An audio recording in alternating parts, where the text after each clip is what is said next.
Hello, everyone, and welcome to day 7 of this 30-day Living an Authentic Life Challenge. Today, we're going to have a conversation about prayer because a lot of people think that prayer is obsolete and unnecessary. But I want to encourage you to know that prayer is real and it still works. If you have something that's happening in your world, lots of times people think of prayer as the last thing that they decide to do. It's like a Hail Mary to get whatever's going on in your world fixed. But I want to encourage you to know, let prayer be your first response.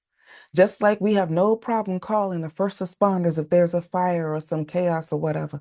When you are walking through some of those emotional, relational elements that's occurring in your world, do a Hail Mary prayer first.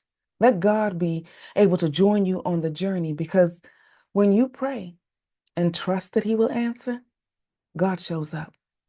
Now, when He answers, I want you to know that He hears your prayers, but He may have something different in mind. Just like for those of us that have children, when our kids ask us for things and we know, that may not be the best thing for you, a good parent knows what's best. So if you're asking for things and you're like, I keep praying, I keep doing it, and it's just not working, trust that God knows what's best for you.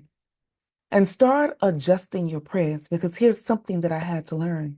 When I was going through the chaos and aftermath of my divorce, I kept praying up until that time, all the way through. Lord, fix my marriage. Lord, do this and the other. But my marriage fell apart anyway. And a lot of that came because there were some pieces that I was disconnected in.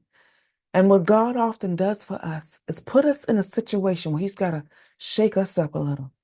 So if you find your world in the midst of a moment where you're shaken up a little, pray and ask God to give you more clarity of His heart for your moment in this situation.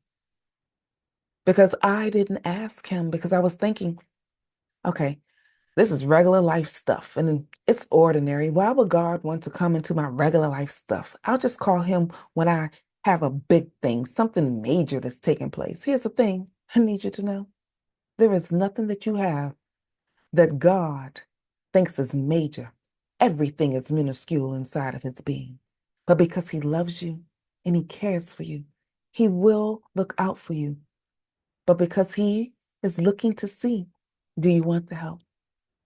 I remember when my children was little, because they are very independent and extremely headstrong. Wonder where they got that from. Anyway, when my youngest one decided he just was going to do this thing on his own, he wanted to move something. I think it was his toy chest. Yeah. And it was really heavy for him. And I'm like, let me help you. And he's like, no. And he's still moving, he's still pushing, and he's still pulling, trying in his own strength to make the moves necessary that he thought would work. Well, first of all, I didn't want him to move the toy chest because it fit where I needed it to be. And second of all, he could have just asked.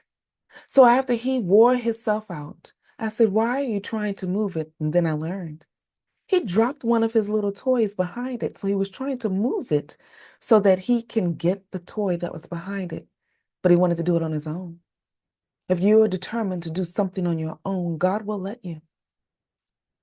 And when you are done at the end of yourself and finally decide to ask for help, He'll join you, because prayer gives God the opportunity to join you with your ordinary, and He puts His extra on it. And that's how you can become extraordinary.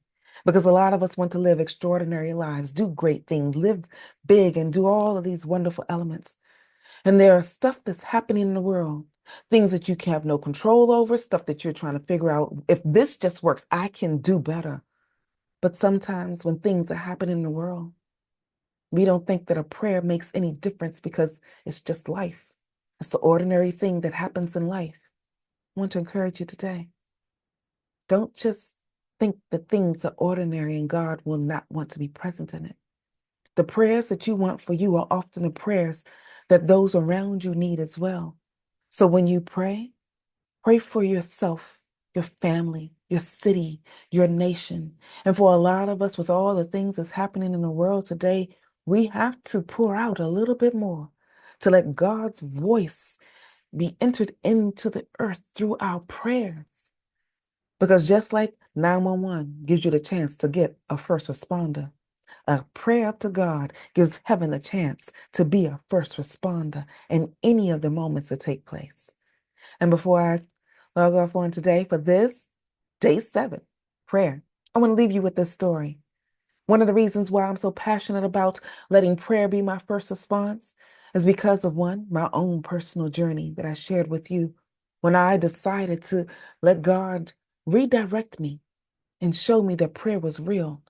When I was about to be evicted from that apartment, it was God that paid the rent, because some of you that know that story realize I didn't have the money. I didn't know anybody that had the money. And I was thinking that in this new age, does God still give the miracles that he gave in the Bible? Because when I read in the Bible about this man who lost everything, then he lost his children. He had marital problems because of all of the loss, and then he had health issues. When we find ourselves in a position where one area of our life seems to be tumbling, other areas of our life seems to be tumbling as well. And it is there that we struggle.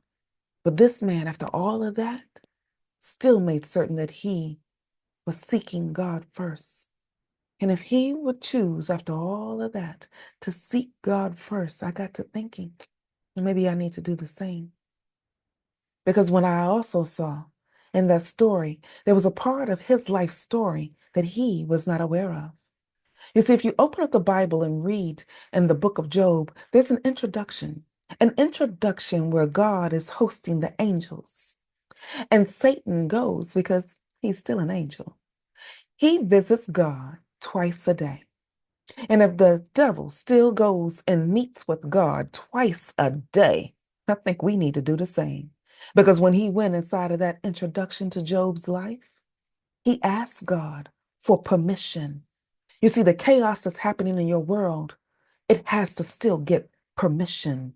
And because we serve a sovereign God, nothing happens to you in the earth that God does not first say yes to.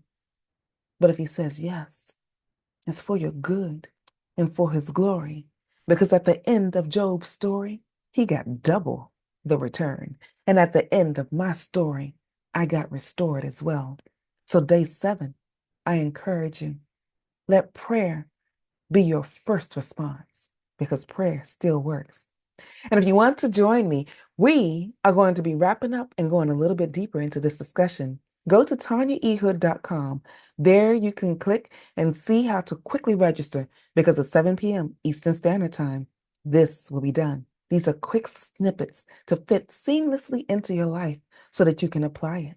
I look forward to seeing you soon. In the meantime, this is Tanya Ehud, walking in my purpose, and I want you to do the same.